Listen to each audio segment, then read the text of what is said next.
So, hi people, welcome to the podcast. So, we are having Shriyash Patil. But Patil is been to two podcasts. That is very a known podcast also, and he's a great copywriter. And Shriyash Patil was doing on a do introduction by himself. So, over to you, Shriyash. Yeah, hi Pratisha. Thank you for having me on the podcast. Uh, I've been to give me an introduction of myself, like related. I'll I'll keep it short and related to the work.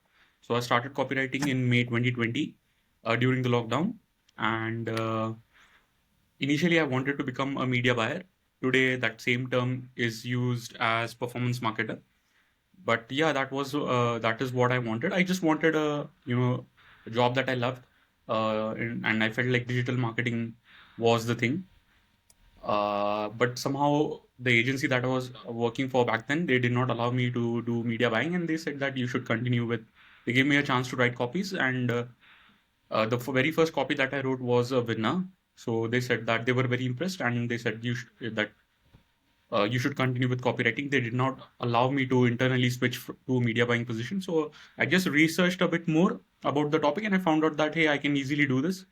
And it was like it still is one of the highest paid professions, or we can say branches of digital marketing. So I decided to learn more, keep learning, and keep honing my skills. And yeah, I mean today I work with Scalex, which is India's best.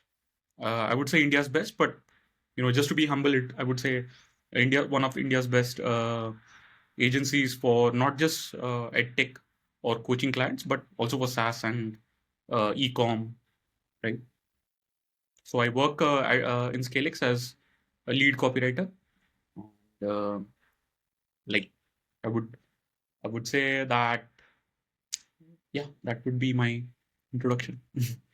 So, how did you thought that basically copywriting is gonna be good for me? Means, how did you find out that this is the best thing that I can do it? I can just rock it out in this skill. Right. So what I'll tell you, it's going to sound very cheesy and very weird. But ever since I was a kid, I was I able to feel other people's emotions, and back then I did not understand what is this kind of this feeling that I used to develop, because whenever somebody used to tell me that they stubbed their toe or they're feeling or they fractured their hand, I was able to generate that pain in my body. My body used to, mimic that pain. And obviously, it did not hurt because I was detached. But if somebody told me that they felt happy or they were feeling certain kind of emotion, my body used to mimic that kind of, create that kind of emotion.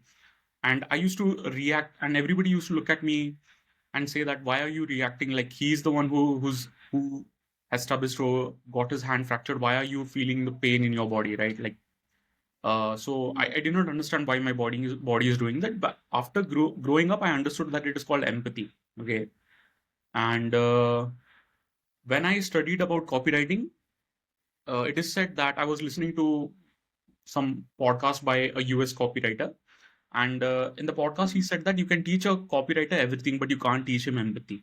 It either needs to be inbuilt by birth, or it needs to be self-taught. Empathy needs to be self-taught, or it is something that you get from your birth itself, so or through your upbringing.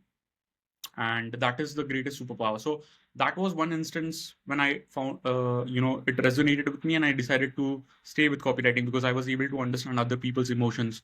uh, you know even when somebody tells me, like, what I have noticed is, like, when people are speaking, I'm able to see that sentence in form of emotions, like like I you would see um a visual, of a, a of a music or a song. When you see a song and there are those bars of bass, treble, and all, they are like moving up and down. So for me, when somebody is speaking, in my mind, I'm able to see those um visuals. I'm able to see those emotions moving up and down, and they're changing as somebody is speaking, right? So it resonated with me. It felt like something I would easily be able to do. and that's why I decided to, you know, go with copywriting as a career. That's when I realized that yeah, I should stick to copywriting as career. Yeah, so you were just saying that copywriting help you to identify the emotions of the people. So Yeah, that's very important in today's world, because see, we don't we don't understand human being. Okay, it's that, but knowing the emotion is very important. yeah. I wouldn't say Okay. copywriting helped me understand human emotion. I would say Hmm. my ability to understand human emotion is what helped me become a good copywriter. Okay. Right. So what is the meaning of copywriting according to you? Means we would love to know the definition of copywriting according to you. Okay. So basically, I would say copywriting is the art and science of persuasion. Hmm. Uh, and even I would use a specific term instead of persuasion. I Hmm. would say the art and science of sales. Okay. Okay. Now, what are you selling, especially when it comes to digital marketing as a Hmm. copywriter for digital marketing products? I would say it's not always about a financial transaction. It could be a very small transaction, like watching a reel for 30 seconds, which is very difficult these days. Considering the level of distraction and the level of dopamine bombs that are thrown on your attention span, right? It could be an act of simply signing up after watching an ad, right? Just giving your email and mobile number. It could be a lead ad, and obviously it could be a financial transaction of as small as 9 rupees, 99 rupees, or even if you consider SaaS products, it could be a 7-day free trial. So Hmm. persuading a viewer or your target audience to take that action or uh, make them do something, I would say is copywriting. Persuasion, basically. It is the art and science of persuasion, art and science of sales. So we often mix the sales and copywriting. So, but we know there's a difference between copywriting and sales. What is the difference between copywriting and sales? Biggest difference that I have read, I think it was from Scientific Advertising, Claude Hopkins, which Okay. perfectly answers this question is copywriting is salesmanship, but in written form, Okay. right? Okay. Copywriting is sales in written form. That is the biggest difference. If you remove the written aspect of copywriting, then it is sales at the end of the day. Okay, and how did you learn copywriting? Because see, you are experienced person. So at the beginning, you have learned from somewhere sources, from newsletter or from YouTube or from any other sources. Correct. So, because of my personality, the learning was very easy. I had basically, it was basically a joyride for me to learn copywriting. What I've noticed is others find it very difficult, but for me, it was very easy because first of all, like I said, like I was uh, since I was at a very young age, I was able to understand other people's emotions. Second thing that helped me a lot is, Gopal sir, Gopal Krishnan, who is now he's the founder of Life Wheel. And he was the one I messaged during lockdown asking for an internship. And he was the one who replied and gave me this opportunity to write for his own funnels as well as for the funnels of his agency clients, right? So he Okay. was the one who trained me, guided me, nurtured me, mentored me, and the team at back then the agency was called Visual Marketer. Today, I think they have pivoted to their own funnels, and Okay. the agency operations have pivoted to having their own clients, uh, whose their own funnels in different niches, right? So, yeah, I would say the Nirmal Chandran was a performance marketer back then at Visual Copywriter, and yeah, these two people helped me a lot. And one of the books that Nirmal suggested me was Scientific Advertising by Claude Hopkins. It's very small. You can finish that book in less than 3 hours. But yeah, I mean, like Gopal sir's personal guidance. And again, when I joined ScaleX, I would say the founders of ScaleX, all of them are some of the best copywriters in India, and they gave us a lot of insights. So that is where like all these places like I got my training from, I would say. Okay, so basically, so these things help you. So what basically people say that if you want to become a good copywriter, you need to have a good English. Uh, yes, it's important to have good English, right? Because Okay. uh, if you're writing for audience, even let's say Hmm. you are writing for Indian audience, okay? Obviously, if you're writing for a European or US audience, you need to be, Hmm. you know, uh, really good in spoken and written English. Don't have to make you cannot make grammar errors, spelling errors. You need to understand the spelling differences, right, and nuances, idioms related to that geographical location. But let us say, for the sake of this podcast, we are writing for the sake of this question, we are writing for an Indian audience. And I have seen people who are not great with their English, who don't know how to speak spoken English. When they write, they usually end up making mistakes even after getting the copies written from Hmm. LLMs, GPT models, right? AI. Because Hmm. AI can't give you ready to publish scripts. You need to do some editing. And if you can't do that editing properly without relying on, AI tools, then you're going to end up making mistakes. So yeah, you need to know English if you're writing for an English audience, right? Okay. So you Otherwise, mentioned, yeah, sorry, just carry on. yeah. So what I would say is that, let's say you don't know English at all, okay? Hmm. Or let us say I don't know Tamil, right? For an example, I don't know Tamil, and I'm Hmm. asked to write for a Tamil audience. Let's say I don't know English and I don't know Tamil, but I'm requested to write for a Tamil audience. So I know Marathi, okay? Let's say my native is I know Marathi, I know a little, above average Hindi. What I can do is like I can write a script in Marathi, give it to ChatGPT, and ask it Hmm. to translate, give it the closest translation without making any grammar or spelling errors, and get it reviewed by some English speaker. So that is one way in which we can bypass.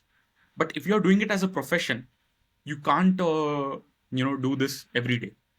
As a one-off event, you can do it, right? Like you can write a script in Marathi and get it translated, not just through AI agents. You can get it translated through a person who knows Tamil, and it will still perform. The ad will still perform. The copy will still perform. Is what I would say. So, do you need to know English if you're writing for an English audience? Yes, you need to know English. But if you're writing for as a one-off event, let us say for your own product or your own landing page, or for your own website, and you don't know English, you can always depend on your write the script in your research about the script in your own language, and then get it translated from AI or some human being. Okay, so as you mentioned that you mentioned your sir, your mentor Gopal. So you reached out to him through the outreach. You used to do how much outreach on daily basis to get? Right. So, uh, I was pursuing MBA, Hmm. and during my second semester, a lockdown was announced, right? Yeah, yeah. So I was of the opinion that it's going to be just 3 month long lockdown, right? The COVID lockdown is going to be just 3 months long.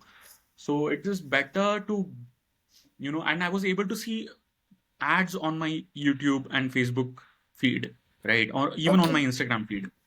And I was like, these guys are still operating. So, and I'm in marketing. Yeah, I had explored digital marketing before, and I had found it very comfortable, a desk job, right? I was looking for a desk job. I knew that most of the people who do MBA in marketing, they end up doing sales jobs, which I didn't want to do. And I was of the opinion that if I do an internship during this period, once the lockdown is done, when things go back to normal, I'll be able to find a job in this field in digital marketing. That is why I was reaching out to all these agency owners. Many of them did not reply, but Gopal sir replied. And fortunately for me, I did not have to do a lot of outreach. I remember just messaging one or two people. One of them was Gopal sir, and he replied. So Okay. I didn't have to So do a lot outreach of matters. Yeah, but outreach yeah, matters. One or outreach two, but it matters. matters. Yeah. Yeah, it's better than inbound.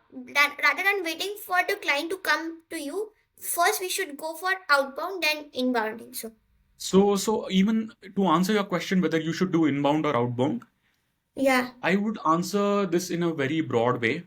Like it depends upon which step of your journey are you on. Like where are you on your journey right now? Mm. If you're just starting out, you need to do both. You need to create content as well as you need to do outbound. Okay. Once you start getting clients as a freelancer, or maybe you get a job, right? You can still keep posting on LinkedIn, and then you don't need to do outbound because your content will speak for itself, and people may reach out to you. But Yeah. if you are a freelancer, then again you need to keep doing both. You need to keep creating content, and you need to do outbound as well. Depends upon like a lot of factors, right? Like Hmm. what kind of clients do you want to attract? Do you want to attract a lot of low paying clients, right? Then maybe some people you'll get a lot of low paying clients, right? But let's say you want to attract high paying clients, then you need to do both. Okay. You need to keep creating content, you need to do outreach, because a lot of high paying clients may not always read your content and reach out to you, right? So maybe you will have to reach out to them, offer them your services on pro bono basis, like offer some copies for free, ask them to test it out, and there will be some back and forth, right? Because a lot of high paying clients will always ask you for proof. They will always ask for data. They will always ask you to show results that you were able to produce. So again, it is not a very simple answer. Like, should you do just inbound or should you just be doing outbound? I would always say that which stage of your freelancing journey are you on? If you are a Okay. freelancer, Okay. So yeah. So basically, I wanted to know, you have seen the AI phase also, and pre-AI phase in copywriting, means when there was no yes, AI phase. So what was yes. the difference, and how it change your personality before and after AI, means AI, now there is a AI agent in copywriting. Yes, yes. So remember that before AI, I was loaded with projects. Like Hmm. I was freelancing, and I was loaded with projects. Like I used to get projects from all over US, Europe, as well as in India. But uh, I had made it clear to the Indian like agencies that used to refer me. I had told them very clearly that my rates are above average. Like I wouldn't say that I was expensive, but I was not cheap either, right? And I would prefer to work with the US audience because obviously there was this $1 was like around 75 or around 80 rupees back then, 82 or something. And even if they paid me like a $1,500 for a single project, I would make like more than 1 lakh rupees or something. So right, I used to be loaded with those kind of projects. Like every month I used to get around 4 to 8 inbound queries, like referral queries. So I had tied up with Malaysian agencies, I had tied up with USA based agencies, and some Indian agencies as well. And whenever they used to get a client who said that, hey, we want copywriting for our funnels, we want copywriting for our ads as well, and those agencies used to refer me. And I used to obviously pay some referral commission to the agencies. Some agencies would say that, hey, we don't need your commission because they were big agencies, and my commission was not a big cut for them. They just wanted to get the stuff done. They just wanted some copywriter that they can refer to who was reliable, and they used to refer me. And I was easily able to make I would say good amount of money. But the moment ChatGPT free version was launched, back then before ChatGPT we had Jasper, right, which was trending in AI copywriting field, but it did not affect the you know market much. It made some small waves in the copywriting field, but it was not something that would uh, you know uh, make a quantum leap. But the moment ChatGPT free version was launched, people immediately moved to ChatGPT, and I could notice like a significant drop. It was a, you know, like it was just a nosedive in the amount of inquiries, in the amount of projects I started getting from foreign clients. So yeah, I mean, like people immediately switched to AI. They found that copywriting was good. They don't have to pay an average copywriter like $6,000 a month to get copywritten. They could easily pay the pro version, which was like $20, and get equally good or similar kind of copy. So yeah, I mean, like before AI, there was a lot of demand for copywriters. Even if you were below average, were able to get like considerable amount of projects. By below average, I mean below average in your writing skills. If you had a good brand outside, because your brand can be something else and your skills can be something else, right? So that is another aspect that you need to consider. If you had a good brand, and even if you were below average level copywriter, you would still do good. But after AI, you needed to be above average copywriter, needed to have a good brand, and only then were you then you would have been able to attract clients. Now, when it comes to November 2025, as we speak, what I'm realizing is that agency owners are now realizing Yeah. that AI can't do everything, right? Like you can't replace Yeah. a copywriter with AI. So I can see Hmm. again a rise in inquiries. I can see a rise in projects for freelancers that I'm Yeah. outside, who are freelancing, copywriters who are freelancing. I can see that they are now again starting to get inquiries, because agency owners have realized that you can't just ask a person who has never done copywriting before and give them a $20 subscription and say that, hey, create copies for this funnel. That's not the right way to do, because chat gpt or Claude or Gemini, it's going to give you a similar response for a similar level of prompt. So you need to still you need to do your research. Obviously, LLMs and GPT models have made research uh, faster, but still there is a mindset that is needed, a research method that is needed, and the way in which you change the prompt through not just the detailing but the chain of thought process, it changes the outcome, and agency owners have started realizing it. So yeah, I would say things are looking good for copywriters, freelancers, or content writers as well, again. No. So basically, copywriting has opened the opportunity to work from home also. It's that first that people used to go to tier 1 cities to work, but now I'm seeing a lot of people are earning in lakhs through copywriting and through home job, remote work. What is your take on that? So I wouldn't say chat gpt or copywriting has opened up uh, the world of remote work. There was Hmm. remote work before ChatGPT. There was remote work before, you know, uh, digital copywriting. I would say, like you said, that ChatGPT has opened up the work for remote. No, no, no, no. Uh, I'm telling copywriting. There was a remote job before the AI, but it mhm. has opened a way for the remote job, because what we used to thought that before, it was that you do an MBA, you do an engineering, you'll be getting a high package, and you need to go and face tier 1 cities, and forward to it you need to settle abroad if you need to make higher salary and all. So coming copywriting plus AI means AI and copywriting is means uh, copywriting has also opened an opportunity and AI has also opened an opportunity. I wouldn't be able to. I won't be able to tell you like a correlation. Like for me personally, remote work and AI has is not that related to each other, right? Okay. Because let's say I am looking to hire a copywriter who is working remote. Okay, let's say before AI, before the AI era, I would still check how good he is with his spoken English.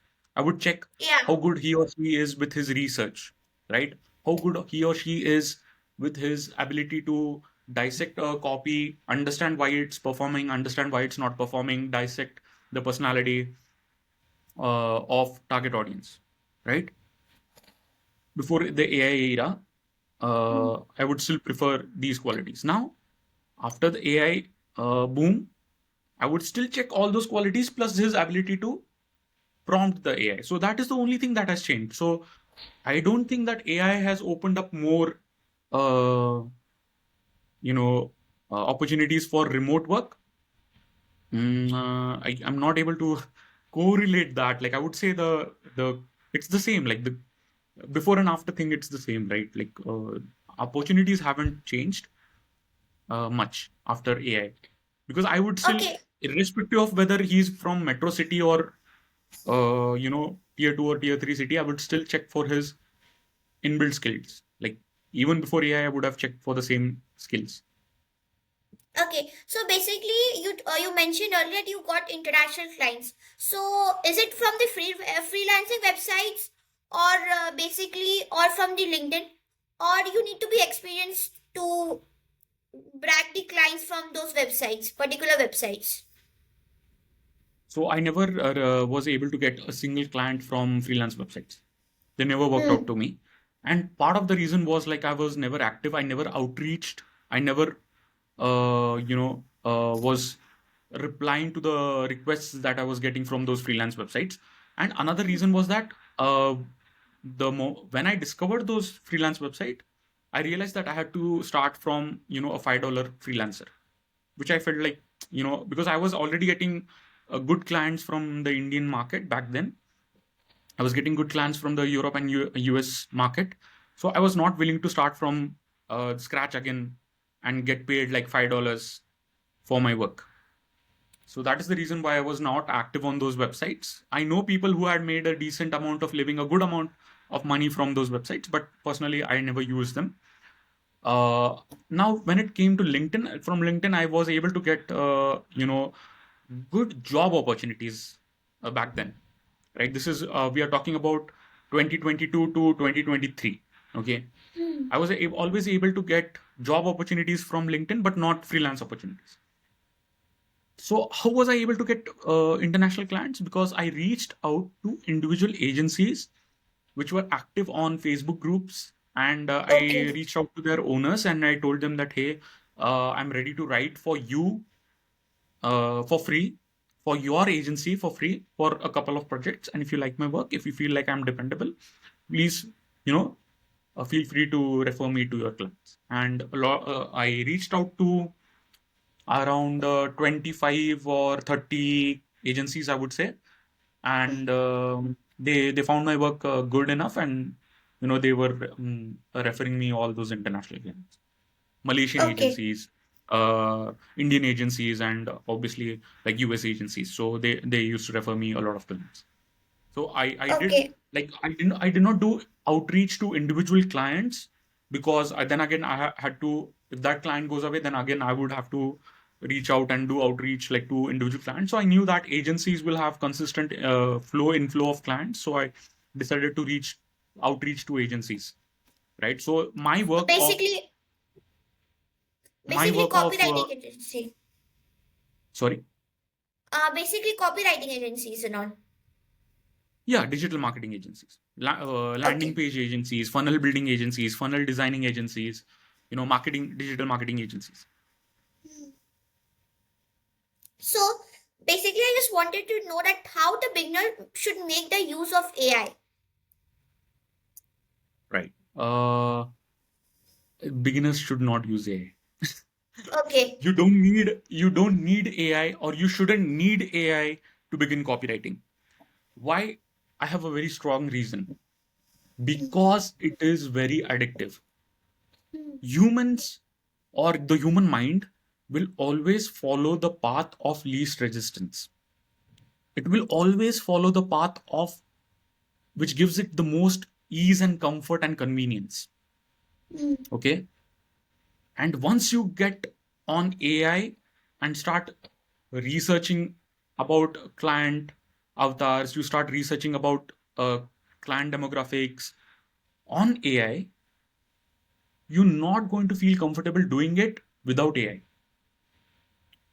right? So I have seen many people, even with considerable amount of experience, they get addicted to AI to an extent where they're not able to write copy without using any of the LLM models.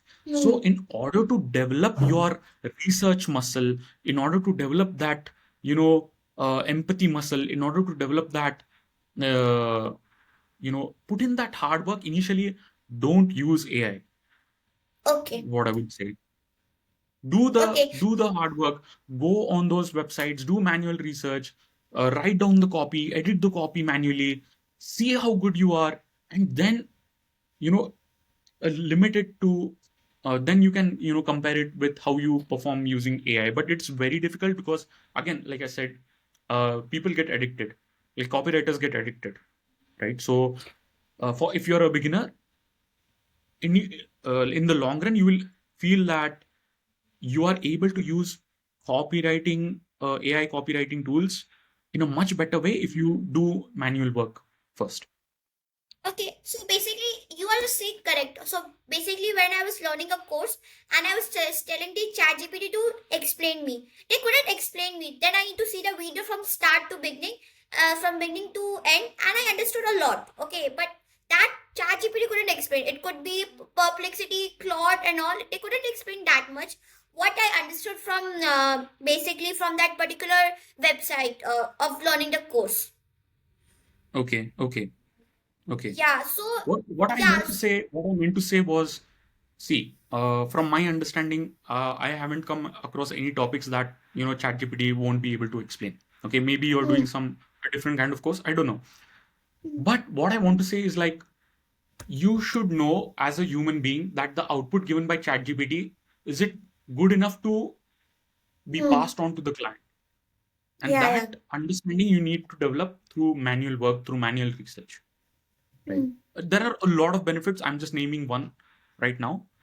Especially if you have a pro model or a paid model, obviously you'll have a lot of much more access to ChatGPT, and maybe the ChatGPT model will explain the course that you're saying that it was not able to explain in a much better way. I don't know. But yeah, don't use it in the early stages. Yeah, I was telling you one thing that now the chat GPT has, we have Indian people have got a free upgrade of that chat GPT. Yeah, ChatGPT Go from 4th of Yeah, November. yeah, and I think so there is a nano means Gemini has been also been rewarded by the Geo, I think so. Yeah, yeah, for students. For students, yeah. No, no, no, not for student. It was being rewarded by Geo to all the users. Oh, okay. I'm not aware of that. I know the Airtel was giving Perplexity. Perplexity Pro. Then Yeah, Go yeah, came out recently, and I know that students who have student IDs between the age of like 20, under the age of 25, are getting Gemini Pro version as well. But I'm not aware of the offer that you checked. Like, I'll check yeah, if there's no age limit. That maybe I'll be able yeah. to sign up from my personal email ID. So you can just connect your experience that what is the easiest way for the copywriter to get their first client. Easiest way for a copywriter to get their first client? I wouldn't say easy because Yeah. the amount of steps that I'm going to tell you, after listening to those steps, you're going to say the question was the easiest, right? So I'll just tell you, okay, and you can be the judge if it is easy or not. I found it easy. So first of all, I would say go through the Facebook ads library, Google ads library, go Hmm. through all the ads, start clicking on every ad that you get on your Instagram feed or Yeah, yeah. Facebook feed, and then Facebook and Meta will start throwing you much more ad, showing you much Hmm. more ads. You know, collect those ads, write them, type them out, understand them, Hmm. dissect them, then create similar ad copies by yourself, which you feel are Hmm. better. If they are not better, at least as good as the scripts written uh, like in the existing ads. create a portfolio that way, and then start posting about what you learn on LinkedIn, on Instagram, on Facebook groups, digital marketing Facebook groups, and then uh, start doing outreach. And if somebody asks you that if you have any experience, you can always show your portfolio. And by portfolio, you don't need to create a website. You can just create a Google Drive, give it viewer access, and upload all the scripts that you wrote after watching the ads written by others, and upload them in Google Docs and share that drive link with the clients, right? And the clients can then check, your prospects can then check whether they find the ads good enough. I'm not asking you to steal the copy that has been written by Yeah. somebody else. You need to do your own research, see how you can improve the copy written in the existing ads, and then obviously write your own unique scripts and image ad copies or video scripts or YouTube ads, whatever it is. Then add them to your portfolio, and then the agency owners can decide, the clients can decide whether they find it impressive, and then you can get. So obviously there are so many steps involved. So So getting it your was easiest easy. one, it Building was a mock easy. shoot. Yeah, building a mock is very important. Yeah, mock profile, mock And portfolio. Yeah, upload it yeah. on social media is very important. Yeah, Upload it. see, whatever you learn, keep learning first of all. Whatever you learn from YouTube, from all these big copywriting names, let's say you listen to a podcast or read a book, whatever Yeah. you learned, whatever you understood, you can put it in your own words on, Facebook groups, which have a lot of potential clients, high paying potential clients on LinkedIn, Mhm. right? And then you can show them your portfolio, and they can see it, and you can get your first term. Okay. That And so wherever we are starting the copywriting, it is important to choose the niche, or we need to go for any niche. right. So if you are a beginner, Hmm. I would suggest to target all sorts of niches. Like, don't limit yourself to one particular niche. There is like a label that people use, like a client war. It's client called a client war. A client war is like a copywriter or a freelancer who takes all sorts of clients, Hmm. who entertains or writes for all clients, right? It's a bit degrading label, but yeah, that is the thing that they're called. And why am I not why am I asking you to cater to all sorts of clients is because let us say you just want to limit yourself to a fitness niche. Okay. Hmm. If you keep doing outreach and just fitness clients, they will probably have other copywriters already working for them. They will know other copywriters who are into fitness niche, who are experts in Hmm. fitness niche, and they would prefer to work with them, even if they are much more expensive than you are, right? So you are limiting your client base by limiting yourself to a particular niche. Hmm. What I would rather suggest is improve your time of research, improve the way you research. It could be for any. It could be for a health niche. It could be for a wealth niche, or relationships niche. Any niche. Make sure that your ability or your method to research for that particular niche is solid. Right? You should be able to understand the topic in, let us say, 1 or 2 days in thorough depth, and then write for it on the third day. That way, Okay. you'll not be limiting yourself to a particular niche. There will be much more client flow going on. There will be money flow going on in your freelance journey. And obviously, even if you get a job in an agency, the agency won't give you clients of just one particular niche. The agency will probably give you clients of all sorts of niche. So are you going to tell the agency owner that, hey, I can't work for you for XYZ niche. I'm only an expert in this niche. No, you have to write for all sorts of clients. So you have to make sure that your research is fast and deep. Okay, and coming to the last question, that there we face a lot of rejection when we get clients. It comes to anything, copywriting, digital marketing, performance marketing, and a lot of things are there. So basically, when we are not getting clients, we just say that we are not able to get clients because we are not so good enough.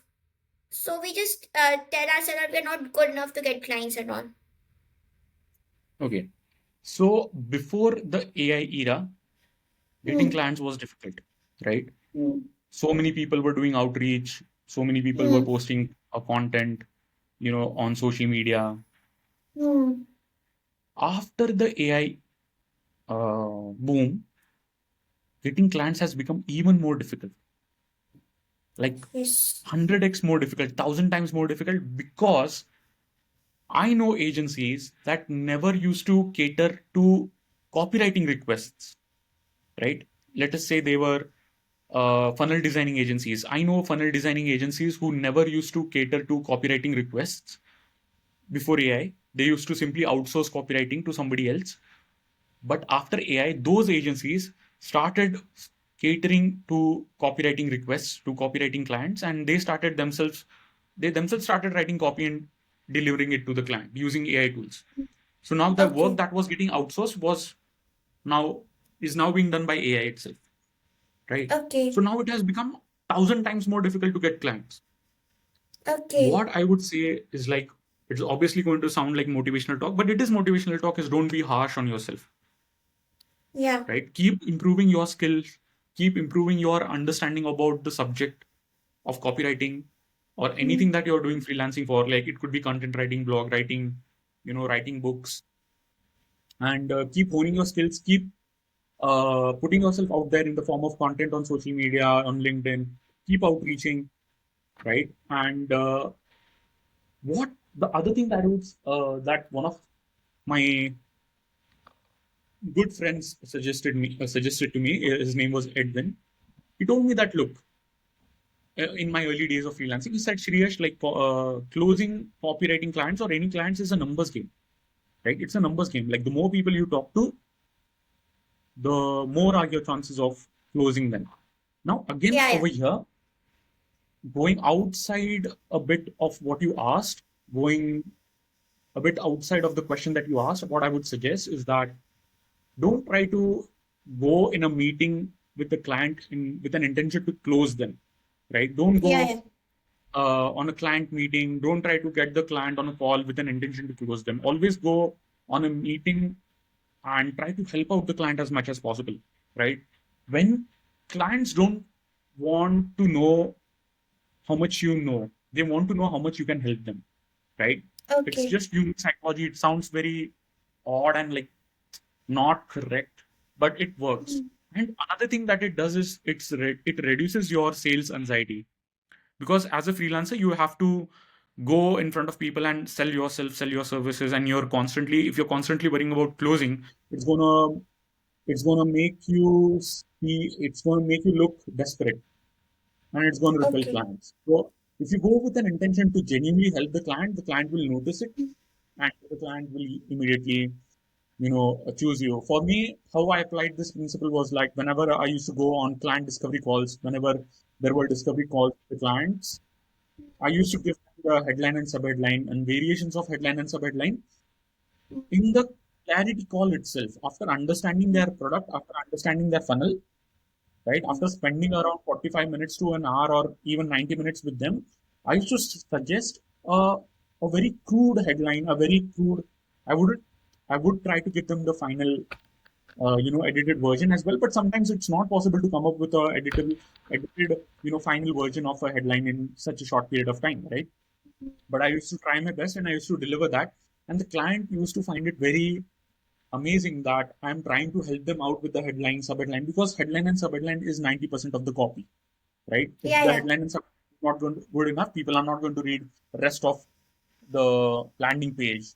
If the hook of the video script is not good enough, people are not going to watch the rest of the video ad, right? So I used to try and help them out on the call itself, and they used to find it very impressive, and I used to close them. And obviously, I never had sales anxiety because never I was never going with an intention to get their money. I was just trying to go out and help them out as much as possible. And if they choose me, they choose me. If they choose somebody else, that is fine as well. Okay, so it was pleasure talking to you about the copywriting, and I think so many beginners would feel a lot of value oriented. This podcast would be value oriented for them to get clients. And what is the copywriting? They have got the exact term. What is the difference between the sales and copywriting? How AI, how to back the deals and all. So thank you for being our guest and giving a good message to the our target audience. Thank you so much, Pratyusha. It was a pleasure uh, coming here on your podcast. Yeah, Thank yeah, you for thank you. inviting me. Yeah, thank you.